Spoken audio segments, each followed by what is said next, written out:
Hi, and welcome to So Many Books, So Little Time podcast. My name is Jody Stapler. I'm an owner of a publishing company called Willow Moon Publishing, a podcaster, a voiceover artist, and an author. Stories are so important in our lives. And there are so many out there from independent authors and independent publishing companies that we may never find unless we trip over them on accident. So I started this podcast for people who love books and love to read, and to help bring more awareness to the indie books and authors of our time. So stay with me for So Many Books, So Little Time. We are speaking with Clifford Garstang today. He is a former international lawyer and prize-winning author, and we are speaking with him today about his new book, The Shaman of Turtle Valley. So thank you for joining me today. Thank you very much for having me, Jody. It's a pleasure. So first, why don't we have you explain to us what The Shaman of Turtle Valley is all about? I love the title. Well, thanks. It's about a Virginia man who's in the Army, and he is stationed after the first Gulf War. He's stationed in Seoul, Korea, and brings home to Virginia a Korean wife. And there are, as one might expect, cultural clashes, especially in the rural part of Virginia where he lives. And then that's where the story begins and really carries through those clashes. What do you hope readers take away from this? I know that I'd seen that you hope that they see similarities between the Korean and American values. And what kind of similarities do you see? I think that in both cases, we are looking at people who have a strong sense of family, that they are very determined to protect their own, and also to defend themselves against attacks from outside. And with both of these characters, Soon-hee, the Korean woman, and Aiken, the Virginia soldier, they are determined to protect their young son, whose name is Henry, and also to protect the farm on which they live. Right, because a lot of family history then comes into play as well. Right. And that's another important thing that I'm trying to show is similar. Of course, Koreans survived a terrible civil war in the 1950s, and that's less than 100 years after our own civil war here that affected the part of Virginia that I'm writing about. So they also have that in common in their history. Now, you do have a lot of background yourself for being abroad. Can you tell us a little bit about that? Sure. Well, in fact, the first time I went outside the United States, probably outside the Midwest of the United States, was when I joined the Peace Corps and served in South Korea for 2 years as an English teacher. So I wasn't in the Army in Korea, but I did experience Korean culture from an outsider's point of view. And then later, when after I went to graduate school and law school, I returned to Asia. I lived for almost 10 years in Singapore. Then I worked in Kazakhstan for a year. And I also worked for the World Bank in most of Northeast Asia, China, Vietnam also, and Korea again. Wow. Yeah. So how do you feel like those experiences help with your writing and bring the ideas to you and develop your characters? I think that because I have spent a lot of time with people from other cultures, I've been really open to seeing the differences and similarities both. I have always enjoyed getting to know people in whatever country I happen to be in, and I think that that's reflected in the characters I create. Well, one of my earlier books that that is a good example of that, I think, is What the Zhang Boys Know, which is a novel in stories. It's set in Washington, D.C., but it is about a Chinese immigrant family and how they cope with living in a multicultural environment like Washington. Yeah. Well, I do think traveling is extremely important, just to make a person a well-rounded person, open-minded. And I wish more people in America got a chance to travel. Maybe we'd be in a different place in this country. Not to be too political, but so I do notice that you tend to stay with the Asian countries. Do you feel like the people of the Asian countries aren't as represented in stories in America? Well, I think that's it has been true. Maybe it's becoming less true these days, but that's certainly not the specific reason that I write about Asia and Asian cultures. It's just mostly my experience. I would feel less comfortable trying to write about Africa, say. But I also have edited an anthology series called Everywhere Stories, Short Fiction from a Small Planet. And I have, in that series, I have had stories by many writers set all over the world. So I've tried to basically take readers on a tour of the entire planet, not just my own specialty of Asia. Right. And how do you see the situation in North Korea right now? Oh wow, I wish I knew more. When Yeah. I lived in South Korea in the 1970s, that was also a very tense time. It was before the North Koreans had developed nuclear capability, but they were still very aggressive. There was an incident while I lived there that um, really put everyone on a high alert, and it was very tense. So I am suspicious always of the North Koreans, at least the North Korean government, and what their intentions are. So now I don't want to get too political because there are many people that listen to our podcast.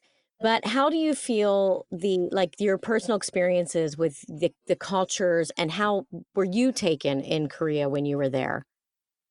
Well, when let's see, when I met people and got to know them on a personal level, I was warmly welcomed.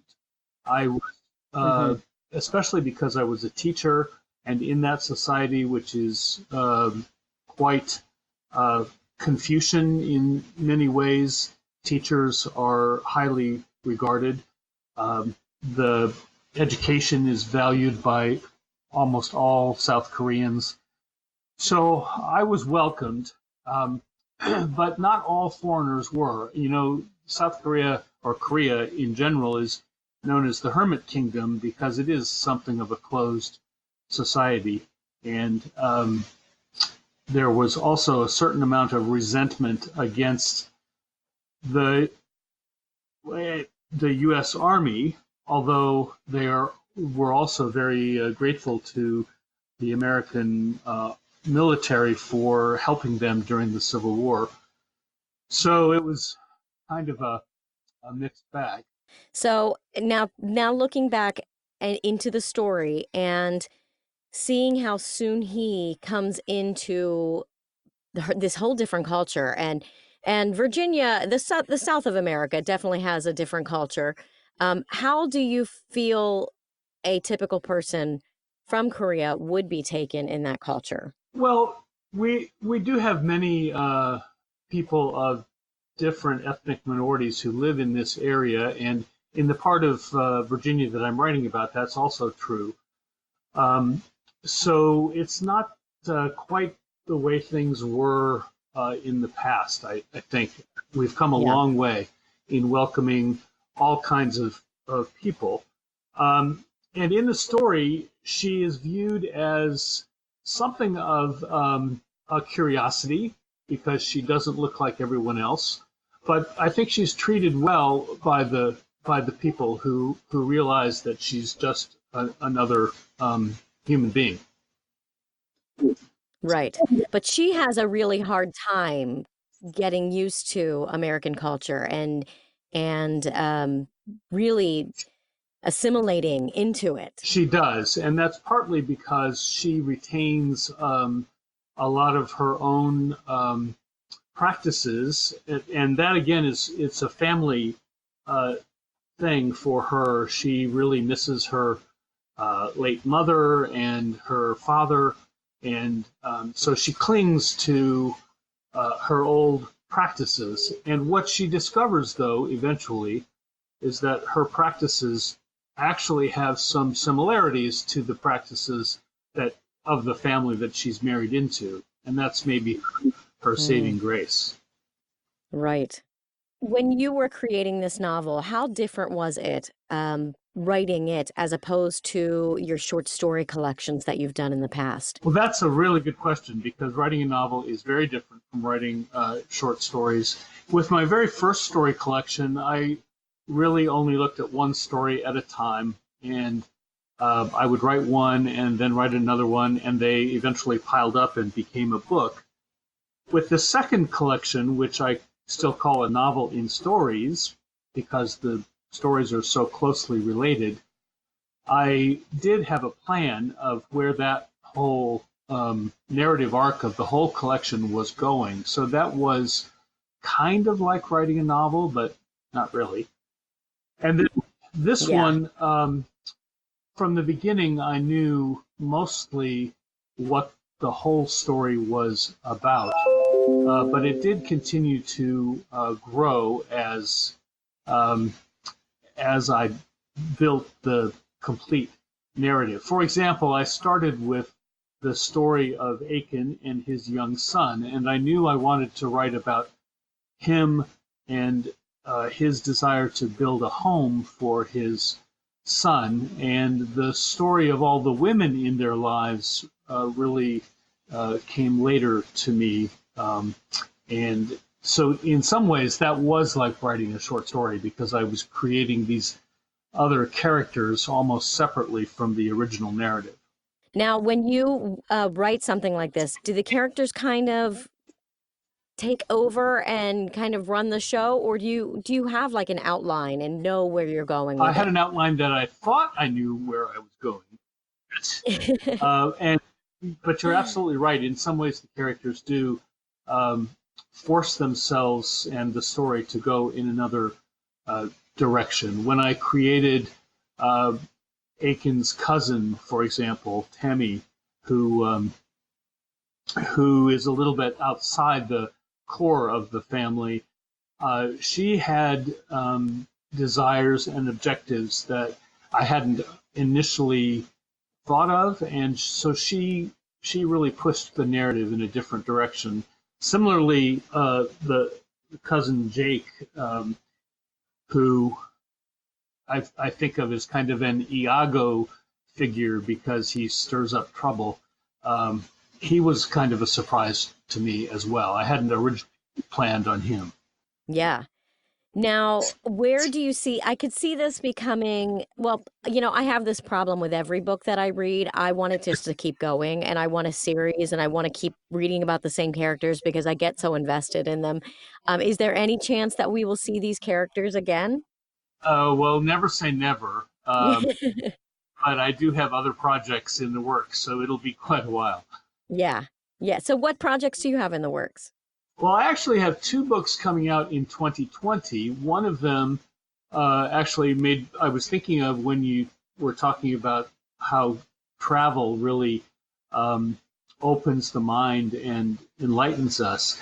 And it's a book called Oliver's Travels. It's about a young man who travels all over the world, and he is something of a philosopher who has learned that travel is the way to open one's mind to new Wow. experiences. There So, you go. I like foreshadowed that. so that's coming out next year, and then I'm working on a novel now that who knows when I'll finish it, but it's set in Singapore, and it's partly historical from World War One and contemporary.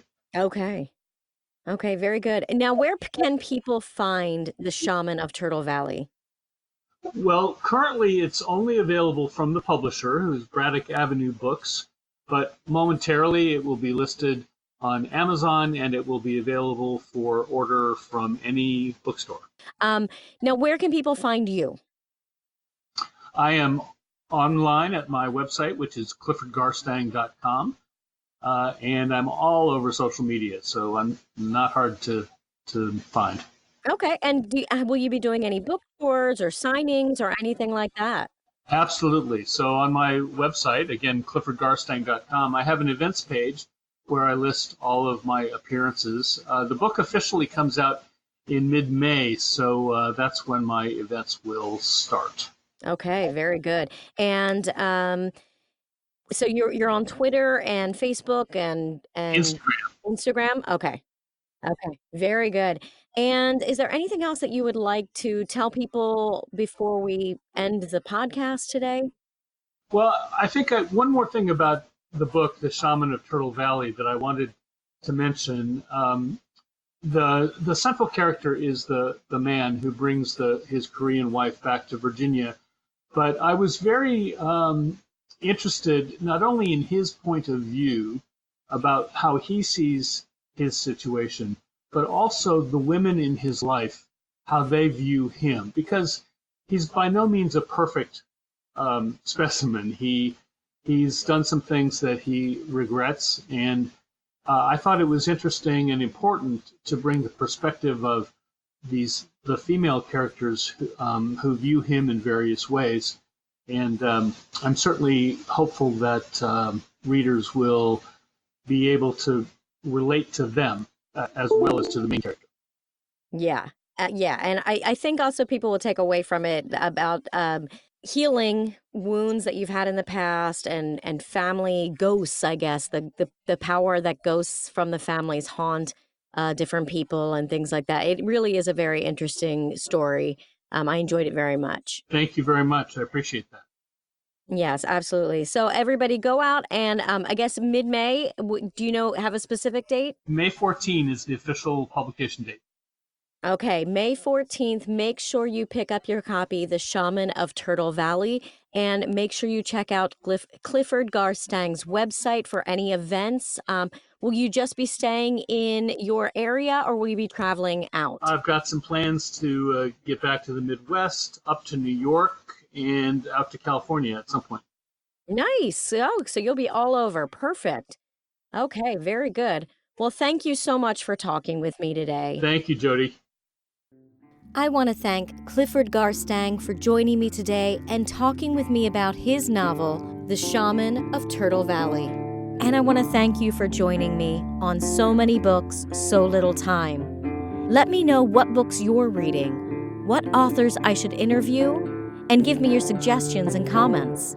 If you appreciate our podcasts, books, music, and our goal of helping others fulfill their artistic career dreams, and would like to see it continue for many years to come, please join our Patreon and become a sponsor at Willow Moon Publishing. Make sure you subscribe to So Many Books, So Little Time podcast so that others can find me and all the great indie books and authors that I'll be sharing throughout this podcast.